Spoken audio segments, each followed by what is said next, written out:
Students, welcome back in this series videos of direct indirect, and today in this video we are going to learn imperative sentence. But before that, I would like to thank you all for being with me.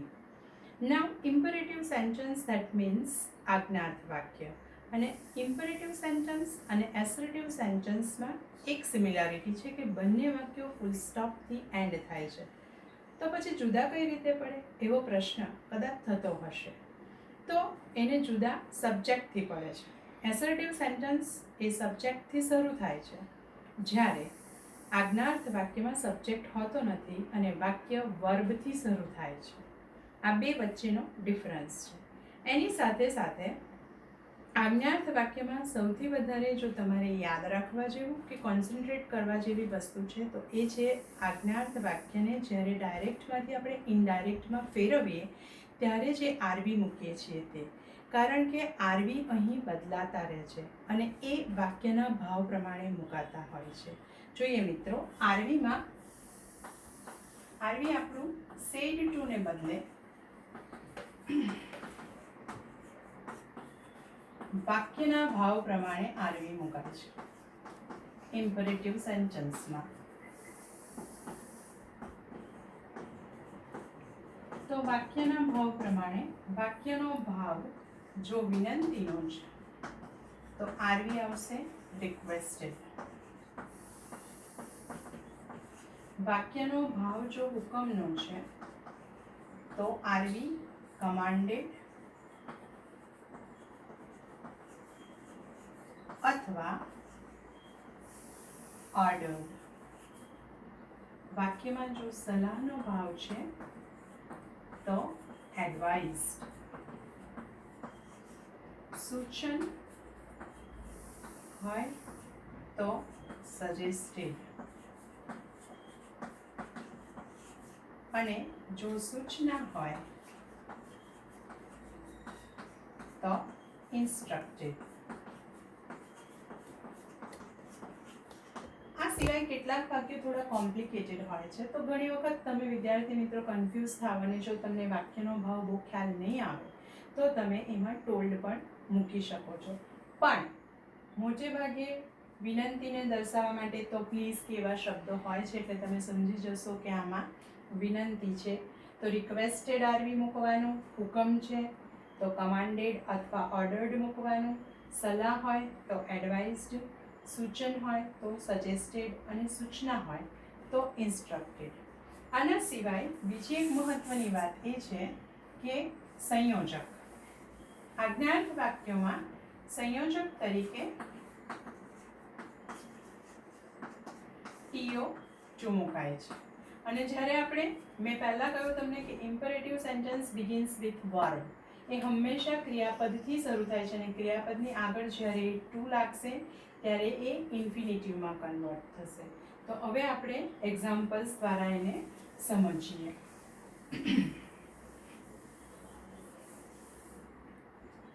First sentence, the doctor said to the patient,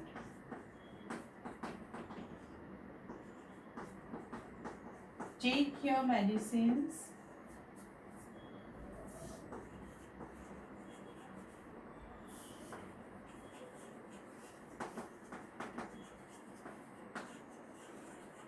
regularly, full stop, inverted comma over.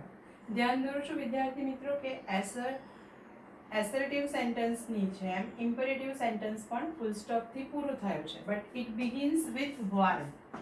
અહીંયા subject નથી આપણી પાસે, અહીંયા વર્બથી શરૂ થયું છે. જોઈએ, હવે ડૉક્ટર પેશન્ટને શું કરે? સલાહ આપે. અહીંયા વાક્યનો ભાવ સલાહનો છે એટલે જ્યારે આપણે એને ઇનડાયરેક્ટમાં કન્વર્ટ કરીશું, the doctor advised the patient,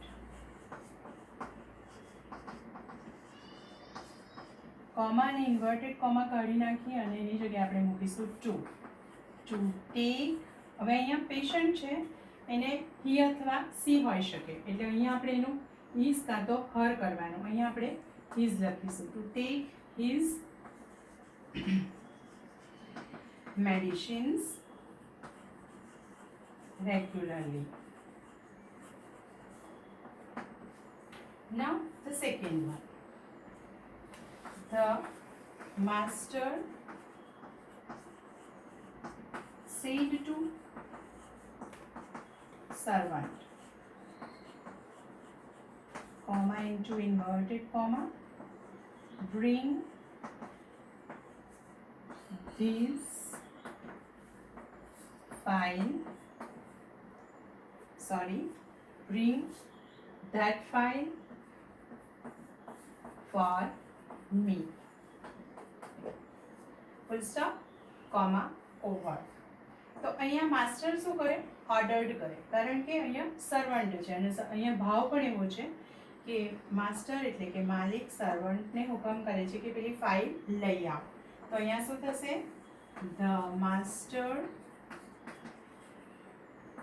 ordered servant, comma, inverted comma નીકળી જાય, સંયોજક તરીકે આપણે ટુ મૂકીશું, to bring that file for me, that is used for the master, એટલે અહીંયા me નું him. Now the third example, one more for you. The teacher said to pupils, write down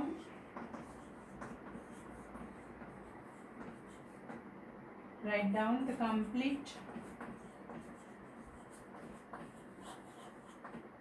homework.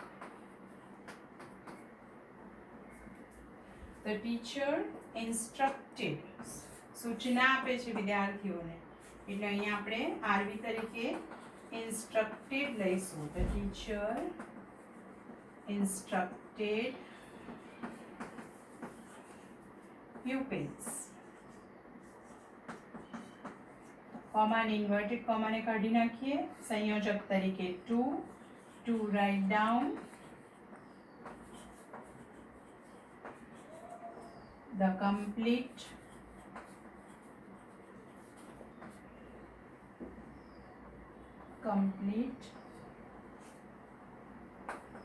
homework. Full stop.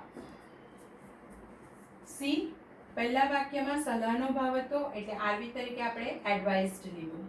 બીજા વાક્યમાં હુકમનો ભાવ હતો એટલે RV તરીકે ordered લીધું. ત્રીજા વાક્યમાં સૂચનાનો ભાવ હતો એટલે આપણે ઇન્સ્ટ્રક્ટેડ લીધું. કોમા ઇન્વર્ટેડ કોમા કાઢી નાખવાનો, એ સિવાય સંયોજક તરીકે આપણે ટુ મૂક્યું અને સીધું વર્બ મૂકીને વાક્ય જોડી દીધું. અને જ્યાં નિયમ પ્રમાણે સર્વનામના ફેરફાર થતા હતા એ ફેરફારો આપણે અહીંયા કર્યા. હવે મિત્રો બીજી એક અગત્યની વાત ઇમ્પરેટિવ સેન્ટેન્સમાં શીખવાની છે, તે છે કે પ્રપોઝલ સેન્ટેન્સ. પ્રપોઝલ સેન્ટેન્સ એટલે દરખાસ્ત વાક્ય. એ દરખાસ્ત વાક્યો પણ ઇમ્પરેટિવ સેન્ટેન્સનો જ એક ભાગ છે. પ્રપોઝલ સેન્ટેન્સ અને પ્રપોઝલ સેન્ટેન્સ જે છે એ proposal sentence begins with either let or lets. let કાં તો let's થી શરૂ થાય છે. let's means let us. હવે એમાં બે રીતે હોય છે. કેટલીક વખત એ પરવાનગીના સ્વરૂપમાં હોય છે વાક્ય, પરવાનગી લેવાના સ્વરૂપમાં હોય છે, અને કેટલીક વખત એ દરખાસ્તના સ્વરૂપમાં હોય છે. હવે જ્યારે પરવાનગી લેવાના એમાં હોય સ્વરૂપમાં હોય ત્યારે એમાં આરવી તરીકે અલાઉડ મૂકવું પડે, અને દરખાસ્તમાં હોય ત્યારે પ્રપોઝડ અથવા સજેસ્ટેડ.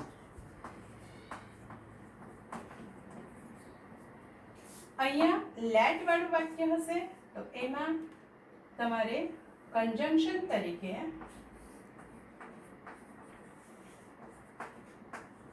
એટલે કે સંયોજક તરીકે ટુ મૂકવું પડશે લેટની આગળ. લેટની આગળ before let you have to put to. પણ જ્યારે લેટ્સ એટલે કે લેટ્સ વાળા વાક્ય હશે ત્યારે તમારે સંયોજક તરીકે ધેટ મૂકવાનું છે, પછી કર્તા તરીકે ધે મૂકવાનું છે, કારણ કે લેટમાં અસ છે અને એની આપણે જ્યારે કર્તા વિભક્તિ બનાવીશું ત્યારે પ્લુરલ ફોર્મમાં ધે થાય છે, એટલે ધેટ પછી ધે અને પછી શુડ. આ વાક્ય રચના તમારે બરાબર યાદ રાખી લેવાની છે. ફરી એકવાર જોઈ લો. Quick review.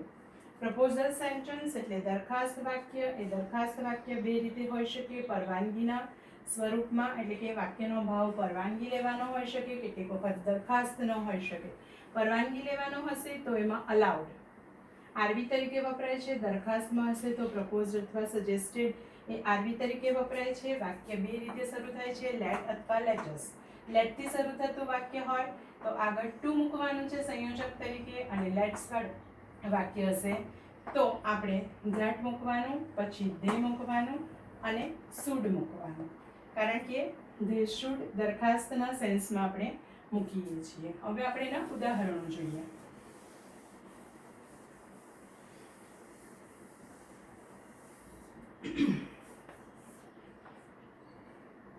Manoj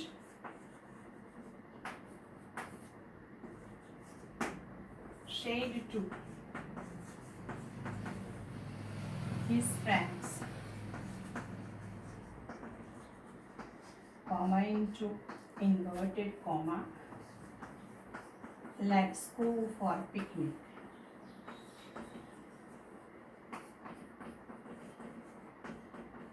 Full stop, inverted comma, over. હવે this sentence begins with let's.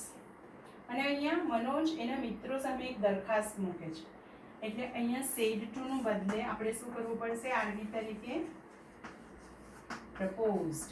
Manoj proposed his friends that they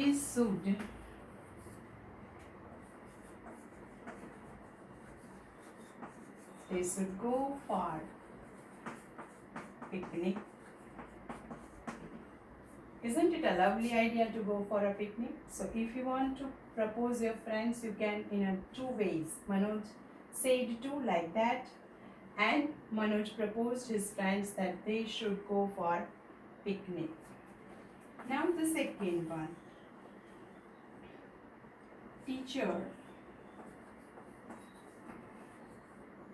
said to the principal,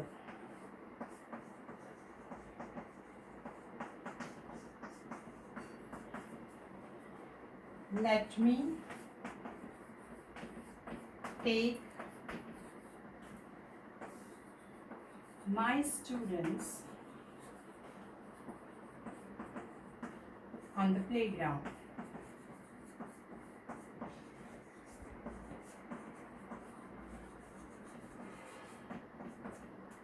Here the teacher proposed.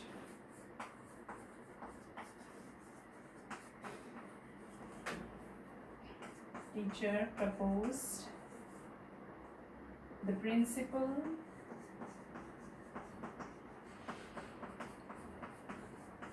to let her. Here also not mentioned female or male, so you can write either her or his. To let her take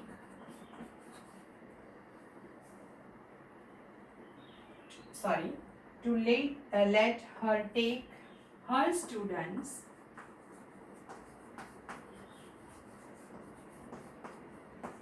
on the playground.